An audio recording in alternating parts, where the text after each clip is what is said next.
நல்ல கவனிங்க. கர்த்தருடைய பெட்டியை சுமக்கிறதற்கும் அது மாத்திரமல்ல இஸ்ரவேல் ஜனங்களை ஆசீர்வதிக்கிறதுக்கும் கர்த்தர் யாரை தெரிந்து கொண்டாரா? லேவி கோத்திரத்தை தெரிந்து கொண்டார். அது நிமித்தம் தான் ஆரோனும் அந்த குமாரரும் இஸ்ரவேல் ஜனங்களை ஆசீர்வதிக்க அவர் முன் வந்தார்கள். அல்லேலூயா.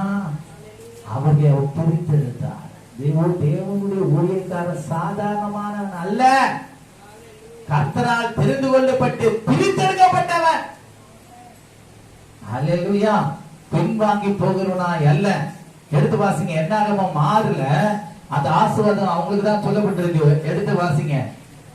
என்னாகமம் 6ல 22ல இருந்து நாம் வாசிக்கும் பொழுது அந்த ஆசீர்வாதத்தை அவங்க சொல்லுகிற காரியங்களை பாருங்க. இன்னும் கர்த்தர் நீ ஆரோனோடும் அவன் குமாரனோடும் சொல்ல வேண்டியது என்னவென்றால், நீங்கள் இஸ்ரவேல் புத்திரரை ஆசீர்வதிக்கும் பொழுது அவர்களை பார்த்து சொல்ல வேண்டியதாவது, கர்த்தர் உன்னை ஆசீர்வதித்து உன்னை காக்க கடவர். கர்த்தர் தம்முடைய முகத்தை உன்மேல் பிரகாசிக்க பண்ணி உன்மேல் கிருபையா இருக்க கடவர். கர்த்தர் தம்முடைய முகத்தை உன்மேல் பிரசன்னமாக்கி உனக்கு சமாதானம் கட்டளையிட கடவர் என்பதே.